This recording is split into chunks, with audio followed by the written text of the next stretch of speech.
ಮಧುಗಿರಿ ಅಬಕಾರಿ ಇಲಾಖೆ ಅಧಿಕಾರಿಗಳು ಪ್ರತ್ಯೇಕ 2 ಪ್ರಕರಣಗಳಲ್ಲಿ ಸುಮಾರು 160 ಗ್ರಾಂ ಗಾಂಜಾ ಹಾಗೂ 2 ದ್ವಿಚಕ್ರ ವಾಹನಗಳನ್ನು ವಶಪಡಿಸಿಕೊಂಡಿದ್ದಾರೆ. ಅಕ್ರಮವಾಗಿ ಒಣ ಗಾಂಜಾ ಸೊಪ್ಪು ಮಾರಾಟ ಮಾಡುವ ವೇಳೆ ಮಧುಗಿರಿ ಅಬಕಾರಿ ಇಲಾಖೆ ಅಧಿಕಾರಿಗಳು ದಾಳಿ ನಡೆಸಿ ಮೂವರನ್ನ ಬಂಧಿಸಿ ಪ್ರತ್ಯೇಕ 2 ಪ್ರಕರಣಗಳಲ್ಲಿ ಸುಮಾರು 160 ಗ್ರಾಂ ಗಾಂಜಾ ಹಾಗೂ 2 ದ್ವಿಚಕ್ರ ವಾಹನಗಳನ್ನು ವಶಪಡಿಸಿಕೊಂಡಿದ್ದಾರೆ.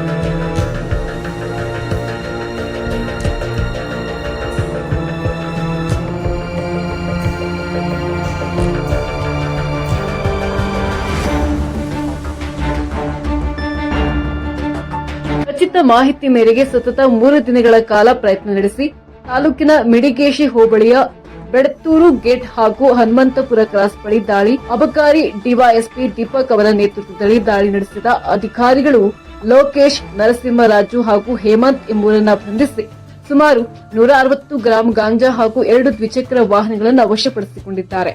ಸತತ 3 ದಿನಗಳ ಪ್ರಯತ್ನದ ನಂತರ ನಿನ್ನೆ ದಿನಾಂಕ 25/5/2026ರಂದು ರಾತ್ರಿ ಗಾಂಜಾ ಕುರಿತಂತೆ 2 ಪ್ರಕರಣಗಳು ದಾಖಲಿಸಲಾಗಿದೆ. ಇಲ್ಲಿ ಒಂದು ಮಿಡಿಗೇಶಿ ಗ್ರಾಮದ ಹನುಮಂತಪುರ ಕ್ರಾಸ್ ಬಳಿ, ಇನ್ನೊಂದು ಬೇಡತ್ತೂರು ಬಸ್ ಸ್ಟಾಪ್ ಬಳಿ. ಅಲ್ಲಿ ಟೋಟಲ್ 3 ಜನ ಆರೋಪಿಗಳನ್ನು ದಸ್ತಗಿರಿ ಮಾಡಿ 2 ದ್ವಿಚಕ್ರ ವಾಹನ ಹಾಗೂ ಟೋಟಲ್ ಆಗಿ 2 ಪ್ರಕರಣಗಳಲ್ಲಿ 160 ಗ್ರಾಂ ಒಣ ಗಾಂಜಾ ಅನ್ನು ಜಪ್ತು ಮಾಡಿದೆ.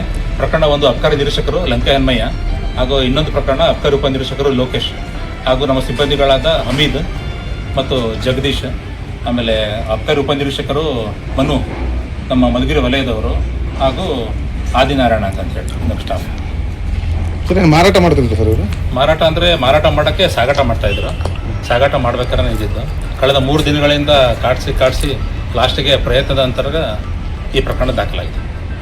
ದಾಳಿಯಲ್ಲಿ ಅಬಕಾರಿ ನಿರೀಕ್ಷಕರಾದ ಲಂಕೆ ಹನುಮಯ್ಯ, ಮನು, ಉಪನಿರೀಕ್ಷಕ ಲೋಕೇಶ್, ಸಿಬ್ಬಂದಿಗಳಾದ ಹಮೀದ್, ಜಗದೀಶ್, ರಮೇಶ್, ಆದಿಕುಮಾರ್, ಮಾರುತಿ ಹಾಗೂ ನವೀನ್ ಭಾಗವಹಿಸಿದ್ರು.